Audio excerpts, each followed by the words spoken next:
Hey guys, tonight we slip quietly into a desert where the stars look close enough to pluck, and the sand under your boots creaks like old snow.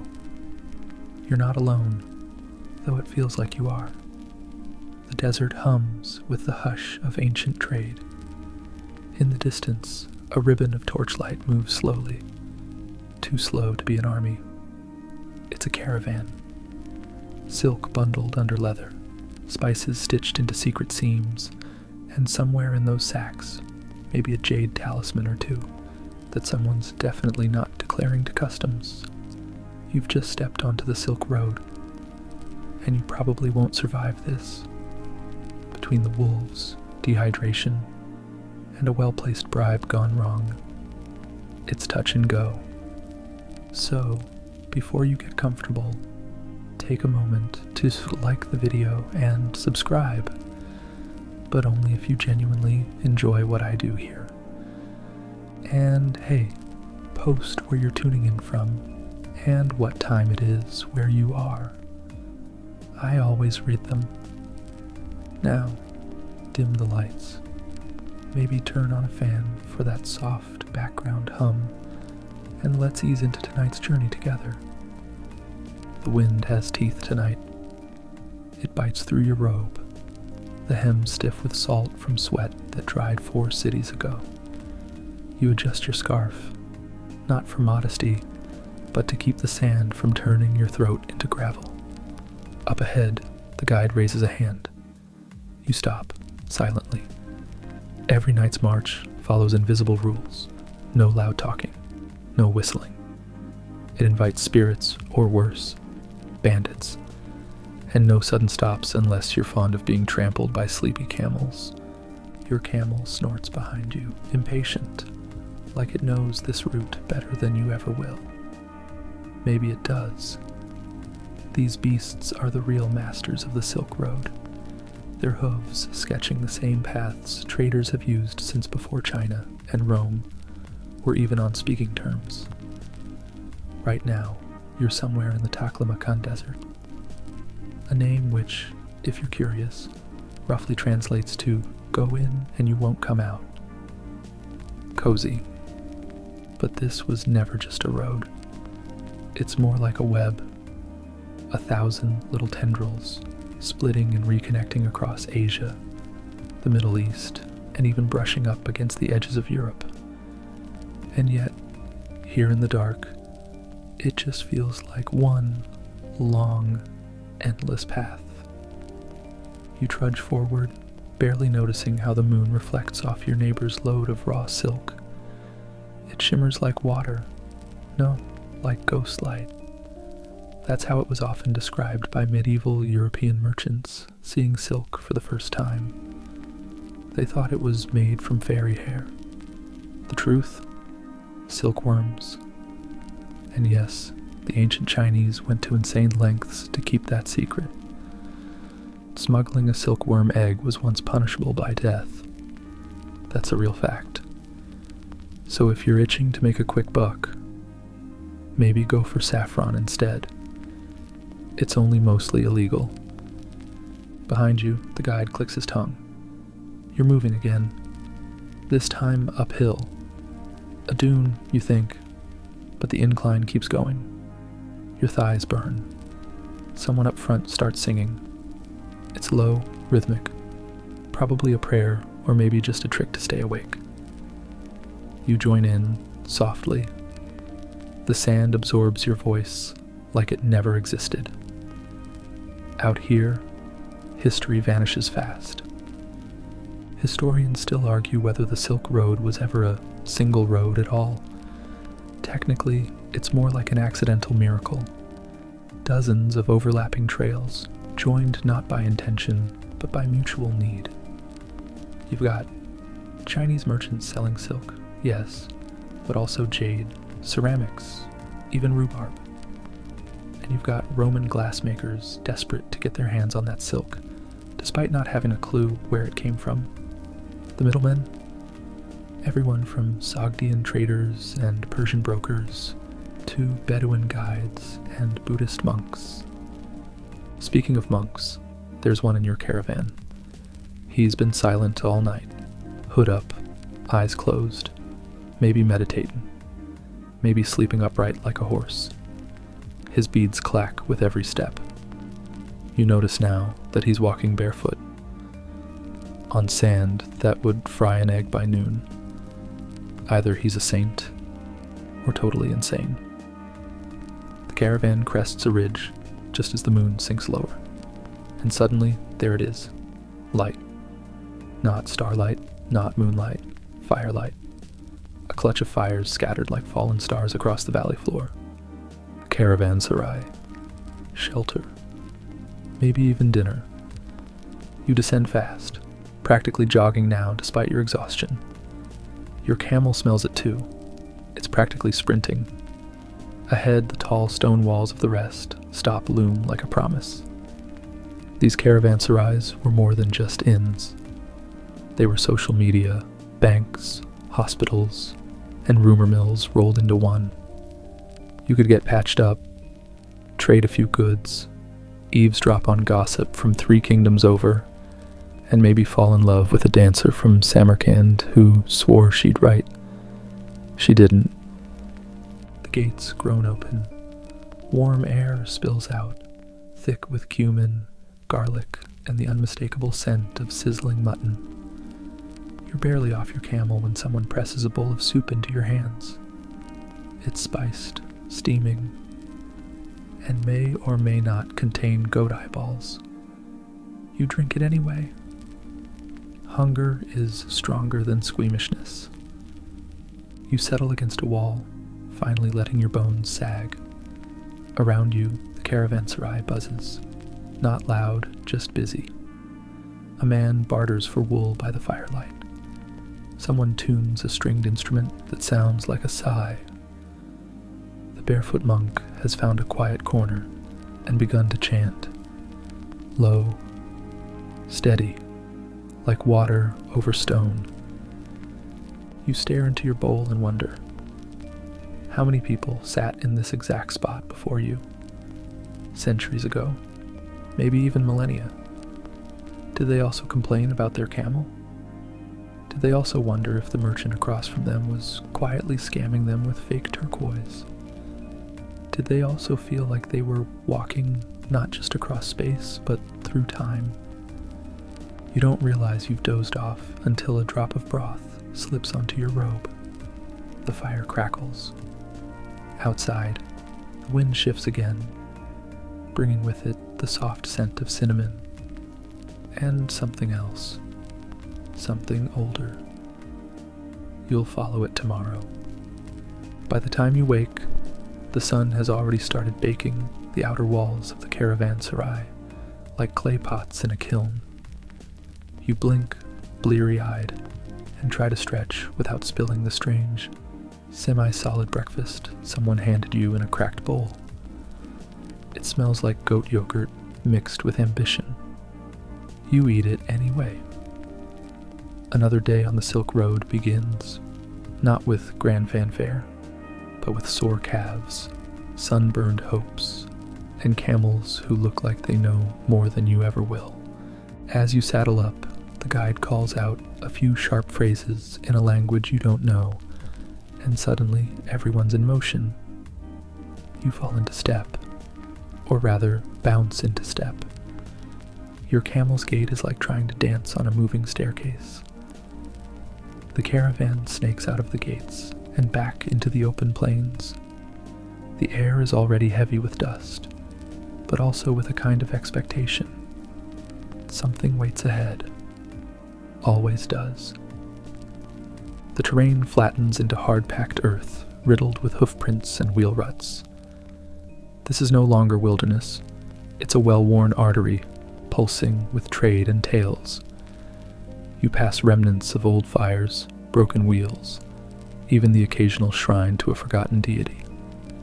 People leave offerings, coins, feathers, even a chicken egg wrapped in silk. You wonder if that one was a bribe or breakfast that never made it to the skillet. You're moving toward one of the lesser discussed marvels of the Silk Road, the caravanserai network.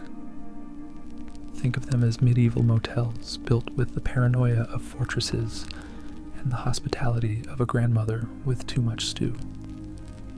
These rest stops were spaced about a day's journey apart, specifically designed to be reachable before dark, or before the bandits noticed you looked rich. Inside each one, a microcosm of the whole Silk Road unfolds. Persian traders argue about cinnamon prices with Arab merchants. Sogdian translators flip between 5 languages mid-sentence. A Tang noblewoman and her entourage lounge under colorful parasols, their silks whispering secrets with each movement. You, meanwhile, are mostly trying to remember where you tied your camel and if you still have all your shoes. Trade wasn't the only thing flowing through these places. Ideas moved too. Religions, technologies, fashion trends, medical remedies, and conspiracy theories galore. You hear one traveler explain that garlic cures possession, while another swears that soaking your feet in camel urine keeps scorpions away. Neither of them seems particularly trustworthy, but you still file it away under desperate options. Historians still argue whether these stops were primarily economic engines or tools of empire building. After all, the security and supplies they provided allowed empires to stretch their reach farther into unfamiliar lands. The Tang dynasty, for example, actively maintained and expanded the network, seeing it not just as a way to get shiny imports, but as a mechanism for diplomacy, control, and occasionally some very long-distance spying. As your group plods forward, the landscape shifts again. Mountains rise slowly on the horizon, jagged teeth breaking the monotony of flat terrain. You're approaching one of the crucial choke points of the Silk Road, narrow mountain passes where geography decides who gets rich and who gets stuck. These passes are infamous for rockfalls, sudden storms, and local warlords who may or may not charge tolls with a sword. Just before the incline starts, the caravan halts. Camels kneel with groans that sound suspiciously like sarcasm. You dismount, legs wobbling, and follow a group of porters toward a roadside tea house. Really just a shaded tent where someone boils water that probably came from a glacier and now tastes like yak. Inside, the air smells like roasted barley and strong tobacco. You sip your tea and listen. This is where deals are made and broken. Contracts are scrawled onto papyrus, leather, or whatever's available. Some are sealed with wax, others just with a handshake and a suspicious wink. Trust is scarce, but reputation is everything. One well-placed rumor can tank a trader's career faster than a sandstorm. You watch a heated debate over peppercorn prices devolve into a chess match using goat bones and dried apricots. The loser will apparently have to haul double tomorrow. The winner is already drunk. The caravan leader calls everyone back. You haul yourself upright and rejoin the line. As the incline begins, the mood shifts. This part of the journey requires more than just stamina. It requires mutual belief that the next rest stop will actually be there. Sometimes they weren't. Bandits, blizzards, imperial collapses, any number of things could snuff out a route overnight. But you keep moving, step by step. The higher you climb, the colder the wind gets. It whistles through the rocks like a ghost choir. Somewhere behind you, a porter starts a chant to keep the rhythm. You join in, your voice low, matching the pace of your tired body.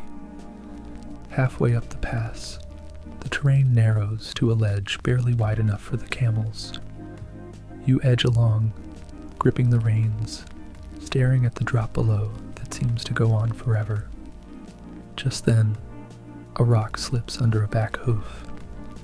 everyone freezes. You hold your breath.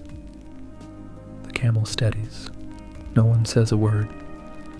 Just the wind and the distant cry of a hawk overhead. You make it through. Eventually, the path widens as the view explodes. Mountains stretched out like the folds of a sleeping dragon, clouds nesting in the valleys.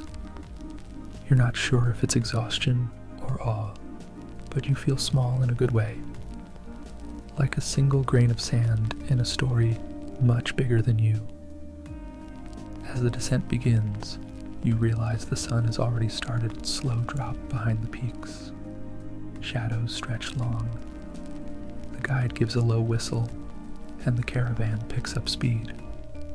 The next stop isn't far now, and tonight's camp will be set by a river. At least, according to the rumor circulating between two overly chatty porters, who both insist they saw frogs there last season. You ride into the dusk, saddle creaking, throat dry, but spirits weirdly high. There's something about surviving a mountain pass that puts things in perspective, like realizing you've had the same pair of socks on for 4 days, and maybe that's what's keeping people from sitting next to you. The stars blink on one by one. Tomorrow you'll push deeper into a region shaped by old alliances, spicy secrets, and roads paved more with stories than stones. But tonight you sleep to the sound of the river. The next morning comes without warning. One moment you're dreaming about cinnamon flatbread and a bed that doesn't move, and the next your guide is tapping your forehead with a stick and muttering something that probably means, "Get up before the flies do." Your body aches in places you didn't know had names, and your breath smells like last night's onion stew. But you're alive, and on the Silk Road, that's already a win. You pack quickly. Today, the route cuts through territory humming with history, where the Han dynasty clashed with the Xiongnu, a nomadic confederation who had a reputation for being excellent horse archers and absolutely terrible neighbors. Picture it. Two great forces eyeing each other across the open steppe, one with silk robes and court rituals, the other with fur-lined saddles and a kill-you-before-lunch attitude. The Han weren't just fighting for survival. They were fighting for the road, for access to Central Asia, to the luxury goods and alliances that could tip an emperor's fortune. You hear one of the older traders in the caravan grumble about tariffs and tribute. Some things, it seems, never change. You pass a ruined watchtower, sun-bleached and partly eaten by time. It leans like an old soldier, forgotten but still stubborn. Back in the day, these towers dotted the frontier, part of the Han's massive investment in border security. They built thousands of miles of walls, beacon posts, and even granaries just to keep supply lines flowing and trade alive. Historians still argue whether the Han expansion into Central Asia was a defensive maneuver or an imperial flex. Either way, the result was the same. Trade routes stabilized, caravanserais were built, and those lucky enough to survive the desert made fortunes bartering silk for horses, jade, and sometimes even secrets. Speaking of horses, your camel has started glaring at a young stallion tied up near the supply wagon. The two animals exchange snorts that could be insults or flirtation. It's hard to tell.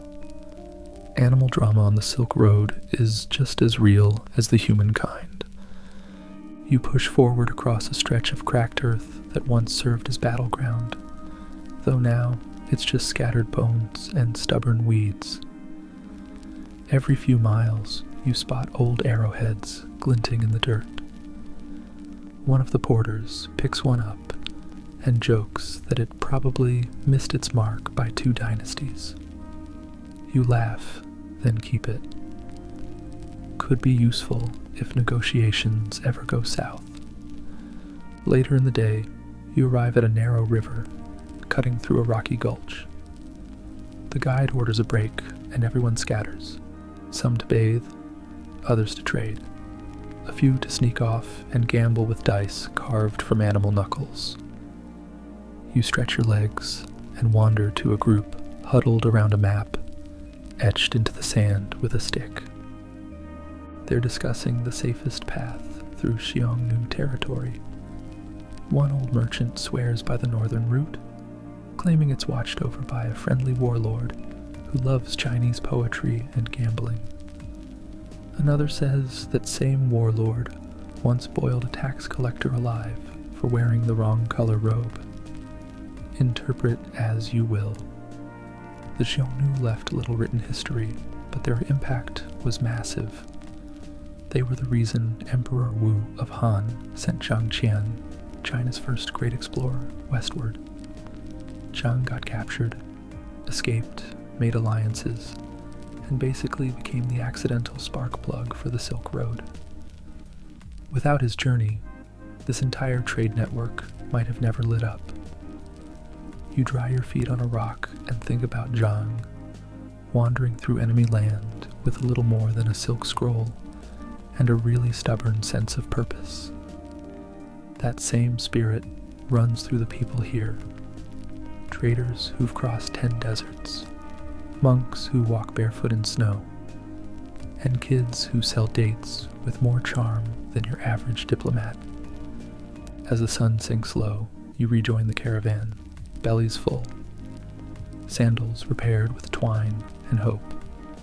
You ride past broken milestone markers, each one barely readable but still important, a kind of whisper from the past saying, yes, someone made it this far.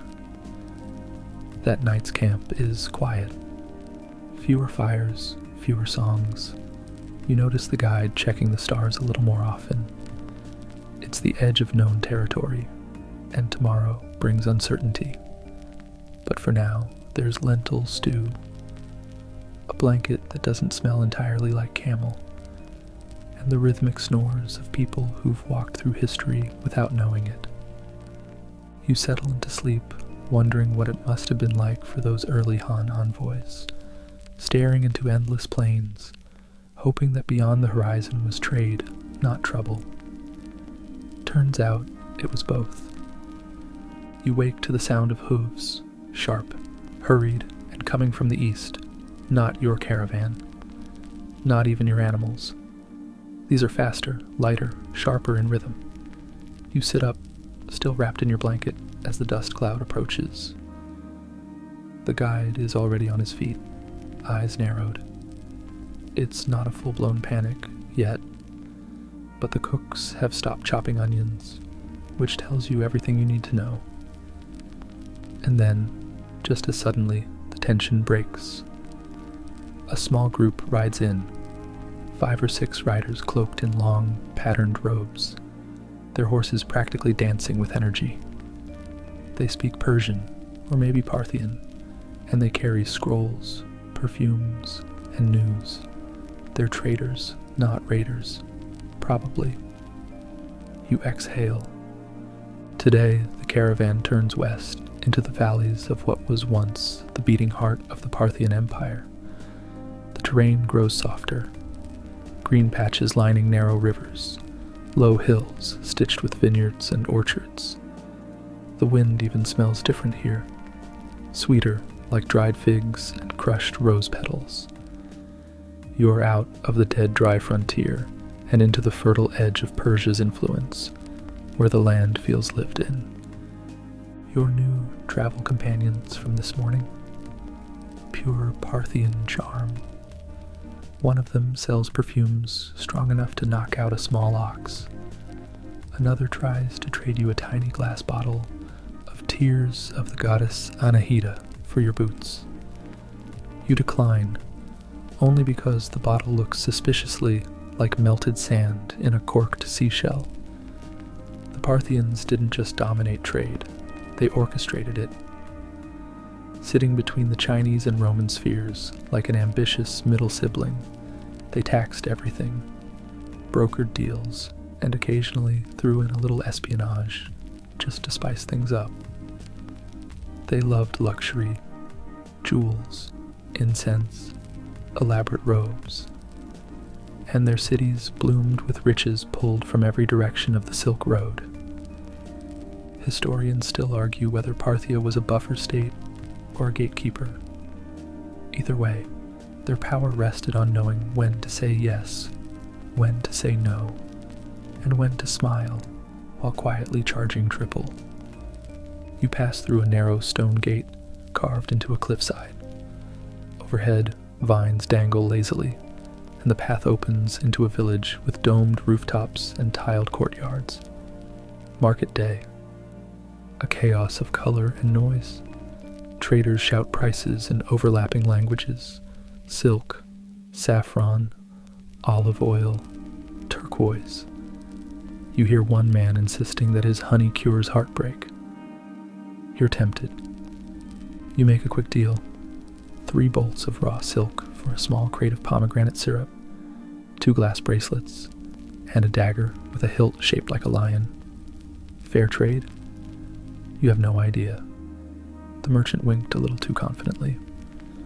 Still, the syrup tastes like velvet and rebellion, so you count it as a win. Later, the caravan takes a detour. One of the Parthians has arranged a short stop at a local manor. He claims the noble there is a collector of rare stories. You don't know what that means until you arrive and are led through a rose garden, into a tiled courtyard where a man in golden robes is feeding falcons and humming a Greek lullaby.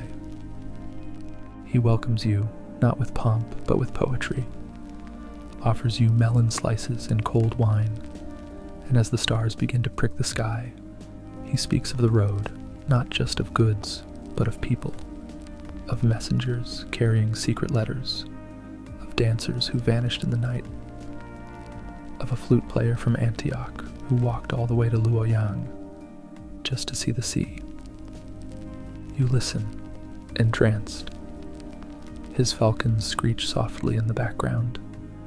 A servant hands you a napkin with a proverb stitched in red. Even a road must rest at sunset. You tuck it into your robe. As you prepare to leave, the noble gifts you a tiny vial of rose oil and a coin from a forgotten rain. For luck, he says. You thank him and rejoin the group, the scent of roses lingering on your sleeve. The night ride is quiet. You move slowly under starlight, the road barely visible. Someone plays a flute, low and mournful, and the camels grunt along like backup singers with poor timing. You don't mind. In the stillness of the valley, even bad music feels ancient and holy. The Parthians begin to peel off. One group heading north toward the Caspian, another veering west toward Seleucia. You wave as they vanish into the dark, taking their perfume and stories with them. Just before you drift off, you realize you've picked up more than goods today. You've inherited layers, Parthian cleverness, Persian elegance, and a sense that every step westward folds you deeper into a world stitched together by scent, song, and silk. The morning begins with sand in your teeth and the unsettling sound of your camel chewing something it definitely wasn't given. You don't ask questions, you just swat away flies, pull your robe tighter, and climb back into the saddle. Your joints feel rusted, but the air is cool, and ahead lies a land coated in mystery and dust. Bactria. The name rolls around in your head like a prayer, or maybe a warning. Bactria, once ruled by Greek kings who couldn't speak Greek very well, but insisted on sculpting their gods in marble and minting coins like they were still back in Athens. You pass into the region slowly, the terrain hardening again, shifting from lush valleys to rocky plains, scattered with forgotten towns and stubborn fig trees that look like they're judging you. Ruins rise in the distance, crumbled colonnades and empty temples, half sunk into the soil, like someone tried to build a new Rome and then gave up halfway through. Your camel snorts as you ride past a headless statue, its remaining arm raised in a gesture that could be greeting or farewell. A local boy follows your caravan for a while, offering to sell you a magic ring he found in the ruins. It's actually a bottle cap. You give him some raisins anyway. Bactria is the kind of place where history never really leaves. It just lays down and naps under a tree. This region was once the easternmost reach of Alexander the Great's empire, and after his death, a bunch of his generals carved up the land like it was their uncle's will. The Greco-Bactrian kingdom thrived here for a few centuries, blending Hellenistic art, Central Asian grit, and a touch of chaos that only comes from managing trade routes with more bandits than border patrol. Historians still argue whether the Greeks who settled in Bactria actually adapted to local culture, or just hosted toga parties in the desert and called it diplomacy. Judging by the mosaics still buried beneath goat pens, maybe both. You stop for lunch near a dry riverbed, littered with broken pottery. A fellow traveler points to a shard etched with what looks like Greek letters. Probably said, "Do not touch." He jokes, popping a date into his mouth. Someone else swears the amphora fragments belong to a royal wine stash looted during one of the many, many invasions. Either way, the dates are sweet and the breeze finally smells like thyme instead of camel. Later that afternoon, the caravan veers toward a hilltop city that once hosted philosophers, coin minters, and way too many stray dogs. You climb slowly, hooves clattering on stone roads laid centuries ago. At the top sits a small shrine to a forgotten deity, half Greek, half something else. Offerings rest at its base: a Roman coin, a jade pendant, a feather, a drawing of a horse scratched into bark. The Silk Road is full of places like this, hybrids, crossroads of belief, beauty, and business. You linger, tracing your fingers over the carved letters on the shrine's side. The alphabet is Greek, but the words aren't quite right. Maybe a dialect, maybe just misspelled. A local guide shrugs and says, "The gods here speak many tongues." You like that. You whisper a wish and move on. Evening creeps in as you descend toward a broad, flat plain. Once a battlefield, someone tells you. They always are. Bactria didn't just attract traders and artists. It was constantly fought over. Kushans, Scythians, Parthians, even the early Islamic caliphates later came knocking. Everyone wanted a piece of this place, not for the scenery, but for the control it offered. Whoever held Bactria could tax, trade, and trailblaze their way into legend. You ride in silence for a while. The shadows stretch long, and the road flattens into a strip of dusty silence. You pass a crumbling archway that once marked the entrance to a thriving town. Now, it holds up nothing but sky. A fellow traveler, an older woman from Samarkand with a voice like gravel and a laugh like thunder, tells a story about a Greek prince who married a local priestess and tried to rename the whole region New Athens. Supposedly, the priestess divorced him after he tried to outlaw goat sacrifices. "Never touch the goats," she says solemnly. Everyone nods. Goat drama is serious here. As camp is set near a half-dry stream, you notice your own reflection in the water. Thinner, dustier, somehow older. You think of those who walked this path centuries before you, carrying scrolls, gold, and maybe the same thoughts, wondering if they were lost or simply caught between worlds. You lie on your back, watching the sky turn indigo. Somewhere nearby, someone is roasting flatbread, and the scent mixes with wood smoke and cardamom. A lute plays softly, its notes blending with the creak of saddle leather and the hush of wind. In the quiet, you feel it again, that strange floating sense that the Silk Road isn't just a place. It's a thread, a line tying you to people who lived, laughed, traded bad jewelry, and left behind just enough mystery to keep you wondering. The next day begins under an orange sky, the kind of sunrise that makes even a dry biscuit and goat cheese feel like a feast. You pack your things, squint against the wind, and fall into line. Ahead lies the high mountain paths of the Kushan Empire, territory ruled not by mere merchants, but by kings who wore turbans and issued coins with Buddha on one side and Hercules on the other. You ride slow, the trail zigzagging upward through the foothills, each turn revealing cliffs draped in fog and terraced farmland stubbornly carved into the mountainside. It's hard not to admire the tenacity of life out here.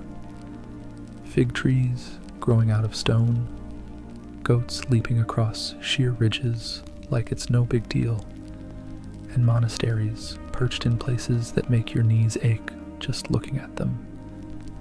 You pass a group of monks descending barefoot, carrying scrolls wrapped in cloth and bells tied to their belts. They nod as they pass. One presses a dried apricot into your hand with a smile that reads either, "May peace follow you," or, "This one's a little fermented. Good luck." This is Kushan territory now, a multicultural mashup that ruled much of Central Asia and northern India around the first few centuries CE. They didn't just control trade routes, they cultivated them, funding infrastructure, and, more importantly, Buddhism. The Kushans were true Silk Road power players, patrons of art, religion, and commerce, with cities like Bagram and Mathura that sparkled with coins, tapestries, and stories whispered in a dozen languages. The Silk Road wasn't just silk. Here, it's paper, spices, glassware, and theology. And most importantly, it's the spreading of ideas. Buddhist monks walk these same trails to carry teachings eastward into China, translating sutras from Sanskrit into Chinese under flickering oil lamps, passing them from hand to hand like sacred contraband. Historians still argue whether the Kushan Empire intentionally fueled the spread of Buddhism as political strategy, or if it just so happened to benefit their commercial ambitions. Either way, the monasteries flourished, and so did the stories. You stop at one such monastery just before midday. It's built right into the cliff, a honeycomb of prayer rooms and caves carved into rock that smells of incense and old secrets. Inside, flickering yak butter lamps cast long shadows on painted walls. Scenes from the life of the Buddha. Elephants walking through lotus ponds, kings kneeling before monks. One fresco shows a caravan arriving at the foot of a giant statue and unloading scrolls into the waiting hands of a monk with a golden sash. A little dramatic, maybe, but not far from the truth. A young novice guides you through the inner halls. He speaks only a little of your language, but he shows you a worn-out sandal he says belonged to a Chinese monk who passed through on foot, carrying scriptures from India to Chang'an. You don't know if it's true, but you nod reverently anyway. A museum piece on a dusty shelf in a hidden cave. The Silk Road in a nutshell. After tea, thick, salty, and accompanied by a surprisingly chewy biscuit, You rejoin the caravan. You ride through valleys dotted with prayer flags and tiny chortens, each one a reminder that out here, the divine and the daily ride side by side. By afternoon, the path narrows again into a rocky defile where the wind howls like it's annoyed at your presence. You wrap your scarf tighter and keep going. A trader ahead of you starts singing, something rhythmic, more for the animals than for you, but it helps. The road is long, and sometimes your own thoughts feel like too much company. You find yourself thinking about the monks, about their discipline, their dusty scrolls, their quiet resilience. They weren't warriors or kings, but their words moved mountains, sometimes quite literally. One story tells of a monk who refused to eat or speak until a local warlord agreed to stop robbing travelers. He succeeded. Sort of. The warlord just robbed different travelers. As the sky dims and you round another bend, a golden glint catches your eye. At first you think it's the setting sun, but then you see it. A colossal Buddha carved into the rock face, staring out over the valley with a gaze as calm as the sky before rain. Even from a distance, it takes your breath away. Local guides bow as they pass. Traders fall silent. You do too. The statue is weathered but magnificent, its outline lit by the low sun like it's on fire. Beneath it, prayer flags flap. Pilgrims kneel. And somewhere deep inside you, something settles. You don't need to understand the language carved around its base to feel the gravity of it. You camp at the foot of the statue that night. Fires glow low, voices soft, laughter stifled to murmurs. One of the monks has joined your group for a while. He doesn't speak much, but plays a flute made of bone, the melody thin and bright, dancing on the cool air. You fall asleep with the sound of his music fading behind your thoughts, the great stone Buddha keeping watch over you. Not a guardian, not a god. Just a quiet reminder that even the longest road has meaning, even if you don't know it yet. The trail today begins with the scent of cloves and the sound of someone vomiting behind a rock. One of the porters, new to the road, judging by the way he packed his bag like he was moving house, ate too many dried apricots too quickly. You've done worse. Still, the rest of the caravan keeps moving. The rhythm of the Silk Road, leaving no time for weak stomachs or regrets. You're entering the part of the trail where cargo gets riskier. Not heavier necessarily, but more precious. Spices, medicines, dried herbs. Strange powders wrapped in cloth and labeled with symbols that look like doodles until someone sneezes near them and passes out. And most secretive of all, silkworm eggs. They're not supposed to be here. Not openly, at least.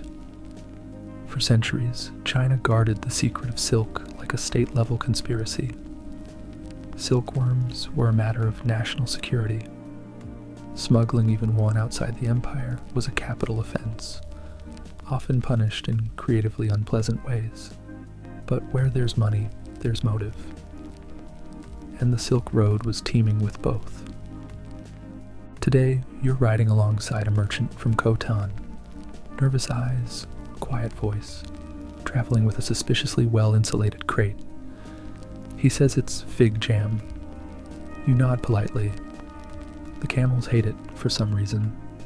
The story goes that a Chinese princess, married off to a Central Asian prince, smuggled silkworms out of the empire in her elaborate hairpiece. Apparently, she couldn't bear a wardrobe downgrade. Historians still argue whether it was vanity, politics, or a little of both. Regardless, the silkworms made it, and suddenly, other cities could spin silk. The monopoly was cracked, not broken, but bruised. Your path narrows into a canyon, the kind that funnels both wind and rumors. You overhear talk of a city ahead, where saffron is selling for the price of silver, and a recent illness has made garlic twice as valuable as gold. Traders are hoarding it. One offers to trade a handful of cloves for your water flask. You decline. Barely. Illness always travels fast on the road. You've seen it before. A cough in the morning becomes a fever by sundown, and sometimes by sunrise, there's a new burial mound beside the path. You tighten your scarf, chew a piece of bitter root, and ride on.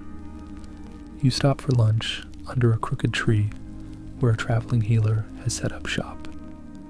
He waves incense over your head, clucks his tongue, and insists your aura is dusty. You're tempted to ask what aura isn't dusty out here, but you hand him a coin anyway. In return, he gives you a pouch of dried petals and something that smells like old shoes soaked in vinegar. For strength, he says. You pretend to believe him. The food today is surprisingly decent. Spiced lentils, hard cheese, and flatbread that crackles instead of bends. You eat with a group of traders from India, their hands moving quickly as they talk, their laughter cutting through the dry air like flint on stone. One shows you a tiny vial of black powder that he swears came from an extinct tree that only blooms once every 50 years. He's probably lying, but it smells incredible. Later, as the path slopes downward to a sunken valley, you see your first glimpse of the famous spice caravans. Dozens of camels with sacks stacked so high they look like they might tip. Each sack labeled in ink that's already smudged from heat and sweat. Cardamom, turmeric, clove, and a few with no labels at all. Those are the most interesting. One old man, eyes like sandpaper and hands like roots, offers you a handful of dried berries for your dreams. You pop one in your mouth before thinking. It's sour, then sweet, then sour again. He nods, satisfied. You'll see. You don't ask what. As night falls, your caravan joins a temporary camp near a winding creek. Dozens of groups converge here, some from India, others from as far as Arabia. You sit cross-legged beside a merchant who once worked in Rome. His Latin is rusty, but his stories aren't. He tells of ships so large they carried elephants across the sea, of markets in Alexandria selling Chinese silk like it fell from the sky, and of Roman senators getting scammed into buying fake peppercorns dyed with soot. You ask him if he misses it. He shrugs. The food was better, he says. Then he hands you a wrapped packet. Inside, saffron threads, deep red and delicate. For the road, he says. You nod, unsure if it's a gift or a test. Either way, you tuck it into your robe. Before you sleep, you catch a glimpse of that same Cotonese merchant sitting quietly by the fire, holding his crate of fig jam like it contains the last hope for his family's future. Maybe it does. Out here, everything is valuable, especially secrets, especially those small, silent things that can turn a kingdom's fortune with a single thread. By dawn, the camp is already stirring. You wake to the soft thuds of camels being loaded and the distinct crackle of dried dung catching flame breakfast fuel.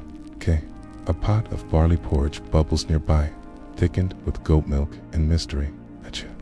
Eat it because it's hot and your stomach doesn't argue anymore.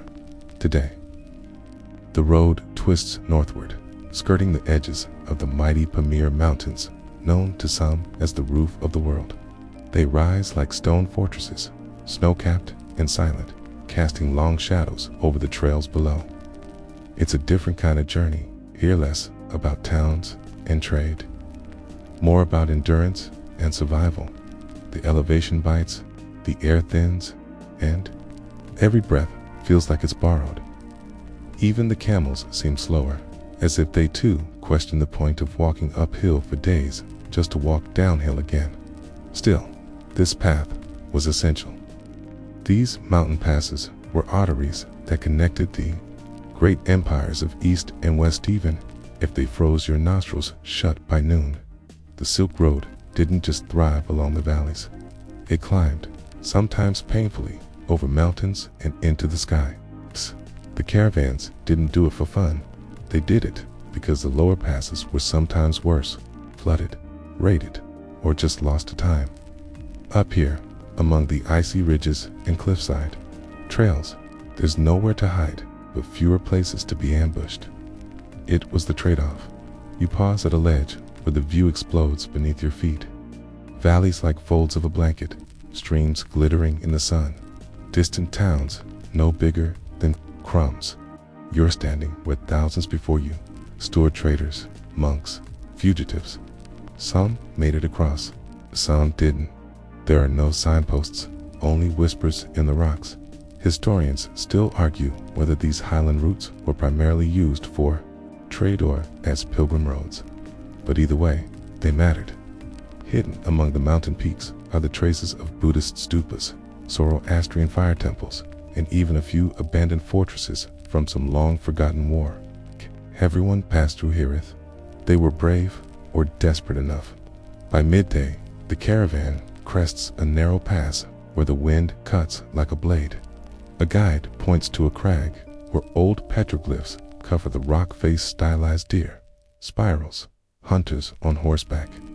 No one knows exactly who carved them, but they're old, possibly Scythian, possibly older. They're proof, at least, that even when the rest of the world forgets a place, the stone remembers. You descend into a glacial valley, following a trickle of meltwater that smells clean, sharp, like time before people. You refill your flask, careful not to disturb the ice that's been holding secrets for centuries. You wonder how many deals were made in this valley, how many prayers were whispered here by freezing hands. That night, your camp is smaller. Many travelers chose another route. Up here, company is sparse and silence is deep. There's a stillness to the mountains that makes every sound feel borrowed. Someone lights a small fire, and the flames reflect in dozens of eyes, tired but wide. A storyteller in your group hand, older man with a voice like rusted velvet tells a tale passed down from his grandfather's grandfather. It's about a caravan that crossed these very peaks in winter, driven by a prophecy that if they delivered a single scroll to the other side, their people would prosper for 1,000 years. Only 3 of them survived. The scroll was lost. Or maybe it wasn't. He winks, and you're not sure if he means to spook or soothe. You lie awake for a while, staring at the stars that seem impossibly close. The altitude makes everything feel sharper: your breath, your thoughts, your regrets. You remember the saffron in your robe, the dreamberries, the sandal in the monastery. You're starting to realize the Silk Road is more than a place, it's a layering of lives, stacked like paper into scroll. Yours is just one page. Just before you drift off, a fox trots silently through the edge of camp. It looks at you and disappears into the dark. You don't know if it was real or a high-altitude hallucination, but either way, it feels important. Asterisk, by morning, your joints creak like old hinges. It's cold, seeps deep, past cloth and skin, into the bones. Even your camel looks offended at the altitude. The sun rises clean and bright, melting frost from the tent ropes, and the mountains loosen their grip just a little. You begin the slow descent out of the high palmeras toward the greener, lower lands of the Fergana Valley. The change is almost shocking. One moment, you're surrounded by snow and silence. In the next, you're inhaling the scent of damp earth, apricot, blossoms, and blessedly manure. Not pleasant, but warmly familiar. Civilization is near. Again, as the road smooths, your caravan is joined by new travelers. It's a group of Sogdian merchants, silk tunics, bronze jewelry, and accents that bounce, like coins dropped in waterslide into step beside you. They're professional middlemen of the Silk Road, and they know it. Sogdians didn't just survive the Silk Road. They ran it for a good chunk of time. It's the ultimate multilingual, cross-cultural fixers. They handled everything from gold to gossip. One of them, wide grin, dusty scroll bag starts chatting before your camel even settles into pace. He introduces himself as a scare and claims he once sold a shipment of fake pearls to a Roman governor and lived to joke about it. You believe him, especially when he shows you a coin with a whole board clean through the emperor's face. Luck, he says, but very profitable. You stop for water near a tree strung with ribbons and bones of local custom, meant to ward off sickness or maybe invite luck, depending on who you ask.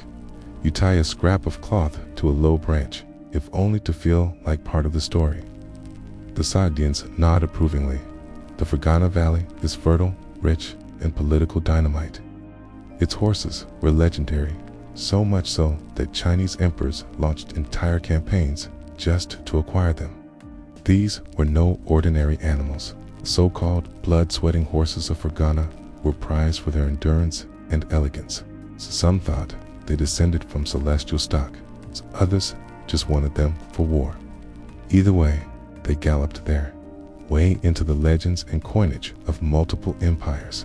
Historians still argue whether the tales of these horses bleeding from the skin were myth or medical reality, perhaps parasites, perhaps just poetic exaggeration. Either way, they were worth more than gold at their peak, and everyone from Han generals to Persian nobles lined up for a chance to own one. You spot a small herd near the valley edge, sleek, powerful, with that strange head-held high posture that says, "Yes, I know I'm better than your camel." One of your caravan mates stares at them like a man remembering a lost love. You consider trading your last 2 bracelets for a ride, but a look from your guide kills the idea fast. You stop in a small village. It smells like fermenting grain and dried apples. It's market day. Stalls overflow with goods you haven't seen in weeks. Almonds, saffron candy, polished wooden combs, and wine that's slightly less sour than you'd expect. The Sogdians jump into business like it's sport. Its care disappears in seconds and returns an hour later with a fur hat, 2 new rings, and a mild bruise from a discussion about a miscounted spice bag. One stall is run by a family who offers free samples of fermented mare's milk. It's fizzy, sour, and possibly alive. You drink it anyway because you're curious, and also because saying no to the smiling grandmother offering it feels like bad karma. The people here are warm, proud, and talkative. Everyone has an uncle who met a prince and a cousin who saw a sea. The stories flow faster than the wine. K-Boy offers to recite a poem in 3 languages if you give him a walnut. You do. It's totally worth it. That night, you stay in a proper guest house for the first time in weeks. Real walls, real beds, a roof that doesn't flap like it's debating whether to fly away. You wash in a copper basin, scrubbing off layers of dust and decision fatigue. Your skin is several shades lighter underneath dot. At dinner, you sit with the Sogdians and 2 monks from Gandhara. Between bites of lamb stew and apricot paste, they share rumors from the far ends of the trade routes. One says that Rome is preparing for another war. Another says there's a new emperor in China who speaks 8 languages and believes in dreams. Asker says he once sold him socks. No one believes him, but everyone laughs.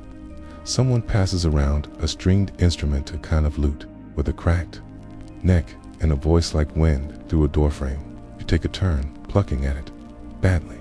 The others join in, clapping and humming. For a moment, it's not east or west, it's just people. It's tired and full, sharing sound. Later, as you lie on your blanket, staring at a painted ceiling of bluebirds and vines, you realize something else. The Silk Road isn't always harsh. Sometimes it sings. Sometimes it lets you rest. You leave the comfort of your guest house reluctantly, tugged back onto the road by the same steady rhythm that's pulled everyone else forward for centuries. Even the Sogdians groan about the early start, stuffing their gear into over-full packs and swearing they'll sleep on the next ox cart they see. Scare ties his new fur hat to his belt and declares himself business ready. You believe him less and less the more he accessorizes. The road west now brushes against the edge of the desert against the Kazilkan, whose name translates roughly to red sand. It's not as monstrous as the Taklamakan, but it's still more dust than direction. The trail weaves between scrubland and oasis towns, some of which flicker out of sight like mirages if you blink too slowly. Shea becomes a luxury, and your water skin becomes the most precious item in your pack.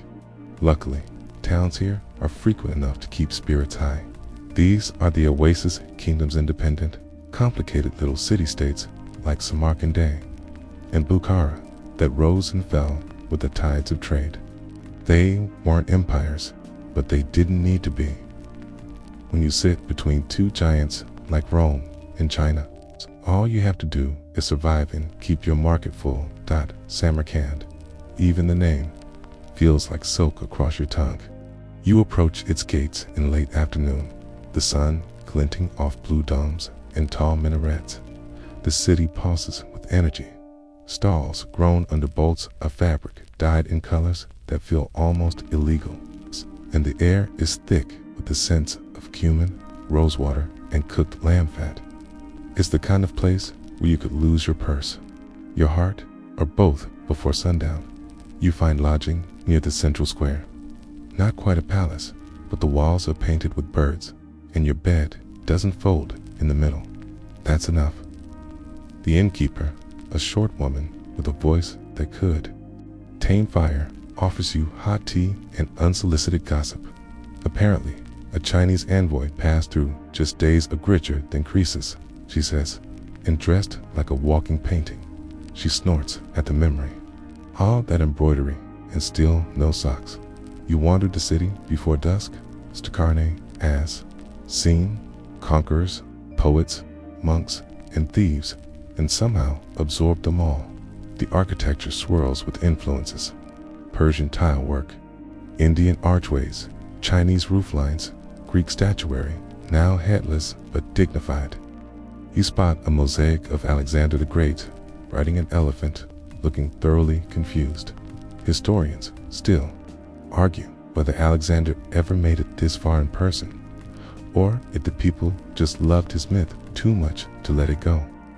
Either way, the city remembers him, and Buddha, and Zoroaster, and probably a few gods nobody's bothered to name yet. At the market, a man tries to sell you a scroll he claims was written by Aristotle himself. You ask why it's in Sogdian. He blinks once, then offers it at a discount. Oscar reappears mid-evening with a live chicken and a mysterious black eye. You don't ask? He tells you he's made 3 deals and lost 2 coins, but gained a story. That's almost worth it. He invites you to a courtyard feast hosted by a local poet who made his fortune trading cinnamon and sad verses. The courtyard is strung with lanterns, and the air hums with music and low voices. You sit cross-legged among strangers who feel like old friends, sharing dishes you can't name but will miss tomorrow. A singer performs a ballad in a language you barely understand. The heartbreak in her voice needs no translation. The poet, your host, recites something halfway through the meal. It's about a bird that flies so far it forgets where it began. Everyone nods solemnly. Even Oscar stops chewing.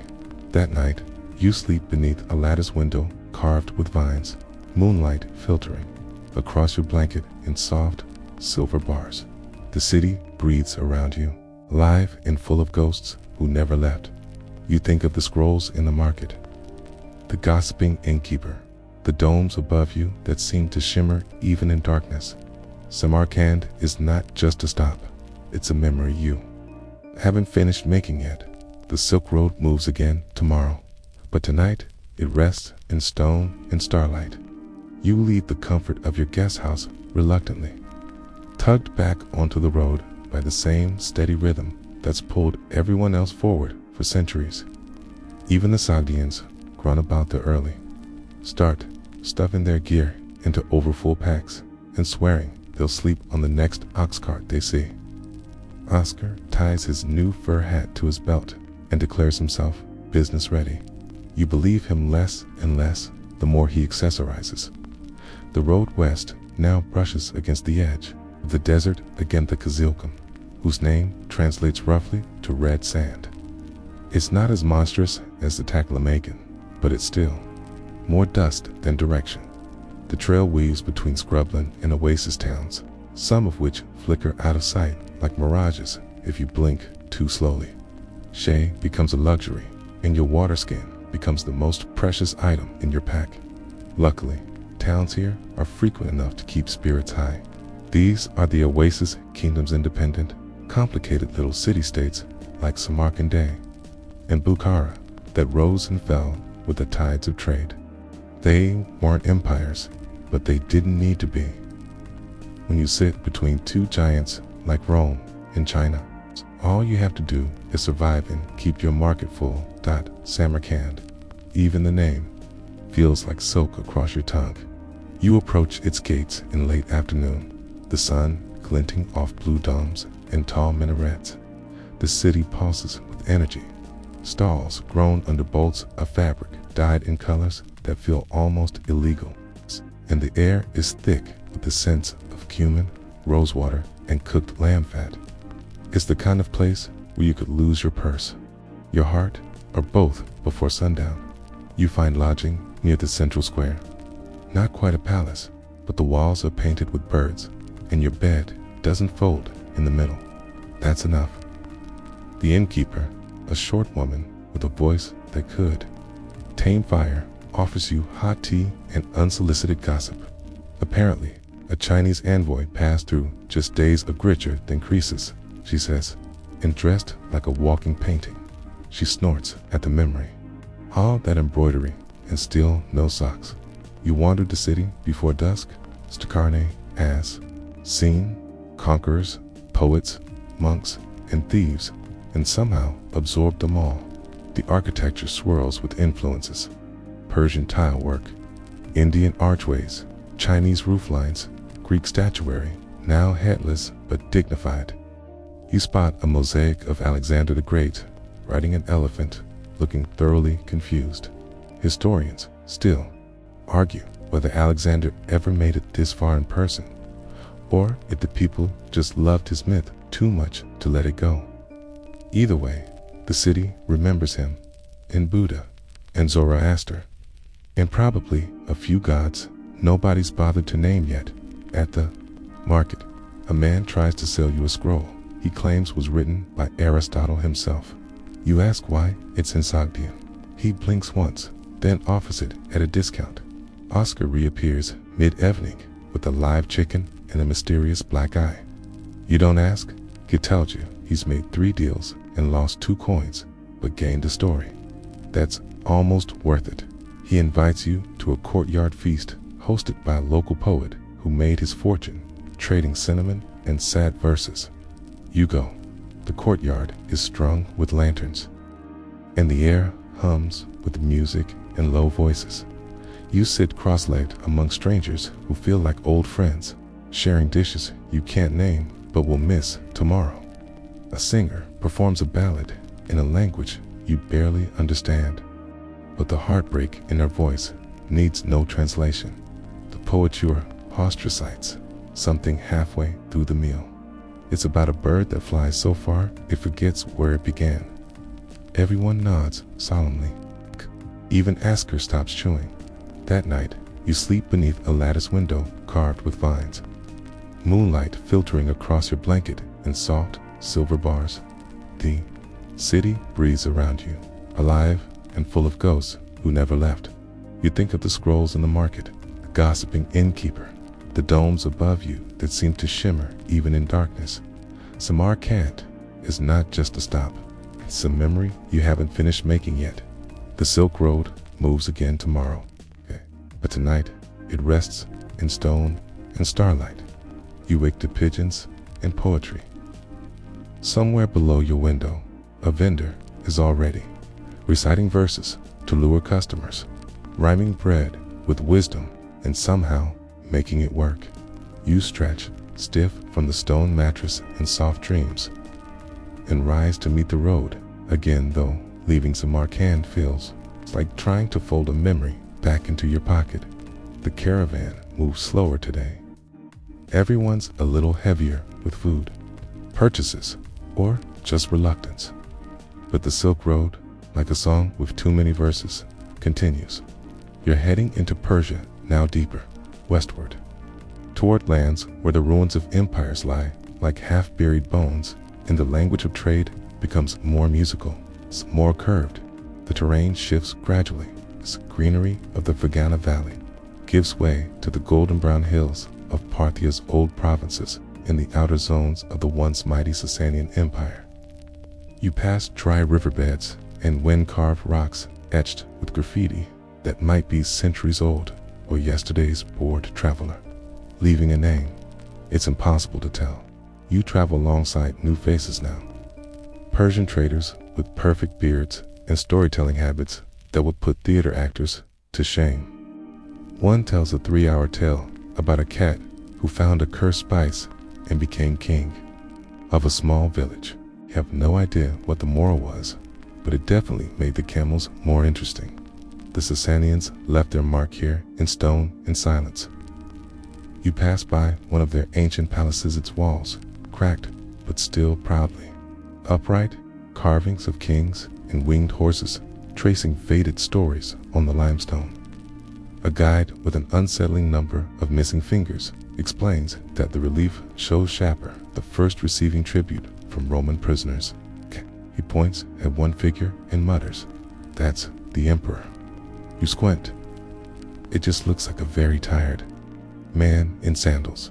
Historians still argue whether these rock carvings were propaganda or legitimate historical record. Either way, they remind you that history isn't just written, it's carved, sung, woven, sometimes shouted over tea. By midday, you stop in a town nestled along the edge of a salt lake. The streets are lined with mosaic tiles that reflect the sun like polished scales. The local market has something unusual glassware, not the thick, rough kind you're used to, but delicate blown glass vessels tinted in seafoam and violet, catching the light like trapped rainbows. One vendor claims it's Roman. Another insists it's from Alexandria. A third shrugs and says, "It's beautiful. Isn't that enough?" You buy a small vial anyway, even though you have nothing to put in it. Some things you carry just to prove you were here. The Silk Road was never just east to west. It sprawled in all directions, and in places like this, it spun inward, creating pockets of culture too stubborn to vanish. You hear 4 languages at lunch and eat 5 different cuisines on one plate. Someone serves you a stew that includes dates, lamb, and, you think, maybe, eggplant. It's confusing and fantastic. In the cool of the afternoon, a Zoroastrian priest joins the caravan for a stretch, wrapped in white robes, eyes like scorched copper. He doesn't say much, but when you ask about the towers you saw earlier, tall stone structures perched on hills like broken teeth, he nods. Towers of silence, he says. For the dead, we return them to the sky. You're quiet for a long time after that. The road suddenly feels more sacred than dusty. You camp that night beside the ruins of an old fire temple. Its altar long extinguished, but its walls still standing. The priest leaves a bundle of herbs in the center, lights a small flame, and whispers a prayer. No one speaks above a murmur. Even Oscar behaves that night over flatbread and dried fruit. Someone tells the story of a merchant who dreamed of a city that would last forever, so he never stopped walking. When asked where he was going, he'd just say home, even though he never arrived. Some say he's still walking. Some say he found it and never told anyone. You fall asleep watching the flame burn low in the distance, your glass vial beside your blanket, catching the firelight like a captured moon. Asterisk, the morning air is dry but gentle, like parchment waiting to be written on. Wrap your scarf tighter and fall into rhythm again. The camels swaying with that same ancient patience. The caravan stretching like a string across the land. You're deep in Persian territory now, where the bones of forgotten empires lie beneath every pebble, and the stories are older than the alphabets used to tell them. Oscar hums a tune you've heard before, probably a folk song, though you're pretty sure the lyrics change every time. He's traded his fur hat for a pair of silver cuffs he insists once belonged to a Parthian general. You wouldn't believe what I swapped for these, he says. You would. You've seen him trade. A broken comb for 2 pomegranates and a kiss on the cheek. The trail dips and bends, revealing a long stretch of desert flanked by low hills. In the distance, heat shimmers rise like ghosts. This is the territory that once belonged to the Parthians, and after them, the Sasanian dynasty, a region of proud cities, walled fortresses, and fire temples that burned continuously for centuries. You've passed one such temple around mid-morning. Its roof is long gone, but the altar remains. A single stone platform, weathered smooth by wind and reverence. The priest from the day before lingers behind for a while, pressing his hand to the stone. Akania, there's a quiet kind of power here. It's not the booming echo of empire, but a steady heartbeat under your feet. The Silk Road was never just ruled by soldiers. It thrived because of the spaces between the wars. The towns that repaired, traded, healed. The cities that welcomed and outlasted kings. One such city begins to appear in the early afternoon Ctesiphon, or what's left of it. Once the jewel of the Sasanian Empire, the twin city capital straddled the Tigris River, shimmering with palaces and knowledge. Now, parts of it lie in ruin, but the arch still stands. The famed Tak Kasra, a great barrel vault rising out of the earth like a wave frozen mid-crash. Historians still argue how such a massive structure was built without support beams or modern tools. You just know it stops you in your tracks. You dismount, mouth dry, head tilted back. The arch soars above you, taller than anything has a right to be out here. A few other travelers stare up with the same slack. Someone mutters, "You could ride a thunderstorm through that." Ye wander its base, running your fingers along the baked brick. Some say this place rivaled Rome in beauty and size, a center for science, translation, and trade. Greek texts were copied here, Sanskrit scrolls translated, and scholars debated stars while sipping cardamom tea. You tried to picture it, all scribes bent over parchment, merchants unloading ivory, camels stamping impatience outside the gates. Later, your caravan rests near the riverbank. A local elder tells a story about a Persian astronomer who calculated the length of the solar year to within minutes of the modern figure. Before Europe remembered math, he says proudly. He spits his date pit into the grass. And we did it with stars, not compasses. The night that follows is quiet. Hugh camp within view of the arch, now silhouetted against the moon. A few children in your group try to climb the lower walls, giggling as they scramble over history. No one stops them. This place isn't a museum, it's a memory still breathing. You find yourself thinking about cities, not just their buildings, but their dreams. Atafan was a dream, a place where east and west blurred, where languages blended, where fates crossed paths and didn't always draw swords about it. Someone plays a reed flute softly as you lie down. It's not a song you know, but it feels familiar in your chest, like something you forgot to remember. The Silk Road does that. It digs into the corners of your mind, brushes cobwebs off your sense of wonder. You sleep with the scent of a river, reeds in your nose, and the sound of wind curling under the arch. The stars don't blink here. You watch. Asterisk, the road beyond CTE's IPHON begins to smell like the sea. It's faint at first, just a whisper beneath the dust and clay. But as the terrain shifts, as the Tigris winds ever westward and palm trees begin to dot the banks, the air starts to change. It's thicker, saltier, like something vast is waiting just beyond the horizon. You've walked from mountains to desert to empire's shadow, and now the Silk Road seems to pull you toward water, as if reminding you that trade didn't end at the edge of land. The Persian Gulf isn't far now, and with it, the legendary ports that fed the land routes of the Silk Road like open mouths spitting out goods, ideas, and the occasional pirate into the caravan veins of the interior. Your caravan stops in a town called Carax, once a bustling port of the Parthians and Sasanians. Now it hums quieter, like a retired merchant counting his coins in the dark. But traces of its former glory cling stubbornly to the streets, tiled courtyards, fish markets, wine shops with painted awnings. There's a lighthouse here, short, stubby, but proud, a beacon that once called ships from as far away as India, Arabia, and East Africa.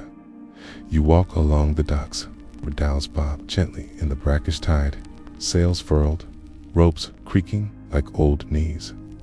The smell is overpowering, a mix of fish oil, salt, sun-split wood, and cargo that's definitely been sitting too long. But it's honest. This place doesn't pretend.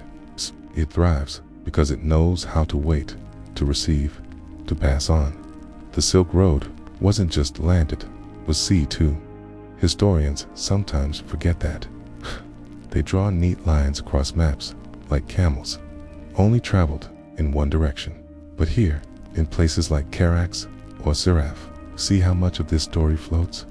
Pearls, incense, indigo, ebony, tortoiseshell. These things came by boat and packed, taxed, and then shouldered by a sweating porter, onto the dusty land routes. You see, a shipment arrived now, sacks of cinnamon from India, jars of dates, a crate full of curved daggers and blue beads, a local dockmaster beard dyed red with henna, fingers inked with old script grumbles as he oversees the unloading. It tells you stories between insults and lazy workers about how Roman ships once docked here, full of silver and wool and all, about how Arabian merchants spoke Chinese more fluently than Persian, about how one time a monkey escaped and ran straight into a governor's wedding feast. Absolute chaos, he mutters fondly. You follow a group of traders from Oman inland for wild musicians, mostly carrying instruments wrapped in lambskin and secrets. One shows you a drum carved with an inscription in Sanskrit. He taps it once, and the sound ripples like water into the dry air. It's older than my grandmother's sense of shame, he says. You laugh. He's probably not exaggerating. That night, your caravan sets up camp just outside the city walls, within earshot of waves slapping the shore. You sit with the dockmaster and some of his crew as they roast fish over open coals. One of them brings out a carved wooden flute shaped like a bird. The melody he plays is eerie and soft, like a lullaby sung to a sleeping empire. The dockmaster talks about silk. The ocean stays behind you, murmuring farewells as the caravan turns inland once more. You follow the worn threads of the Silk Road northwest, through terrain that feels stitched together from all you've passed.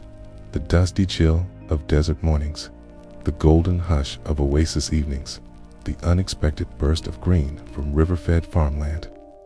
It's a patchwork, now less one empire's domain, more a borderless quilt of travelers, guides, merchants, and myths. You're heading toward the Levant, toward the eastern edges of Roman territory. That name still carries weight out here. Rome, even if the empire has fractured, expanded, shifted, and squabbled with itself. The image of it rolls forward like a marble column down a hill, You pass through ancient towns with names that have been rewritten in Greek, Aramaic, Latin, and Arabic, depending on who held the quill that century. The roads here are better, paved, engineered, not by current rulers, but by ghosts in togas who thought infrastructure was divine. Stones still bear the faint grooving of chariot wheels. A guide points out where Roman milestones used to stand, one marking the empire's pride in its own legs. In one town, a bathhouse remains still functioning, still steamy, though no one's pretending to be Caesar anymore. You soak, letting warm water peel the grime from your skin like an old story falling away. Steam curls into your nose, scented with thyme and gossip. Two old men argue about whose cousin first imported silk tunics into Antioch. You lie back, let them debate, and decide both are probably lying at a roadside stall later. You trade for a fig cake and hear your first real Latin in weeks, crisp and tired. A merchant from the western coast is heading home. His robes are frayed, but his eyes still glint with silver. He shows you coins minted under Emperor Severus, declares Alexandria overrated, and says the best olive oil in the world is currently bottled in a monastery run by very sarcastic monks. He's not wrong. Historians still argue whether the Romans truly understood how vast the Silk Road was, or if they just saw the ends that touched their empire and assumed the rest was wilderness. Either way, they loved what it brought. Roman senators wrapped themselves in Chinese silk while loudly complaining about its transparency. Roman architects borrowed designs from Persia, and Roman spice merchants quietly wept every time a shipment got stuck somewhere in Parthia because a goat bit someone. You arrive in Palmyra near sunset, even in ruin. The city demands awe. Columns rise from sand like ribs of a long-dead titan. Archways frame the desert light as if the architects knew where the sun would be each season. Once a thriving caravan city and a true Silk Road superstar, Palmyra was where East and West didn't just meet, they slow dash danced. You walk through the colonnaded street in silence, letting your boots echo where hooves once clattered, where traders from every compass point argued over cinnamon prices and poetry recitations. You imagine it full again, market tents flapping, languages intertwining like braids, the smell of saffron and sun-warmed stone. You sit on a broken column and listen to the wind whistle through spaces that used to hold windows.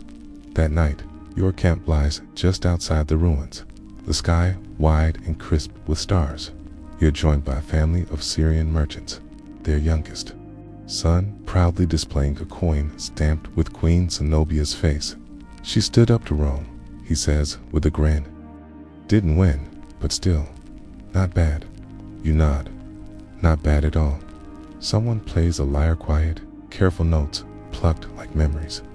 Others hum along, half in sleep. You stay up just a little longer, watching Palmyra's shadows stretch under the moon. There's a feeling here, hard to explain. It's like walking into a memory you never had, but somehow recognize. The Silk Road is narrowing now, converging. You've walked it from peaks to palaces, from scrolls to spice crates, and now it brings you near the edge of the Western world, where ships wait to sail and stories prepare to leap across the sea. But not tonight. Tonight, the stars keep you company. In the sand, once again, feels like home. Asterix, the road now feels like a ribbon fraying at the edge that's still present, still holding its shape, but thinning toward its final stretch.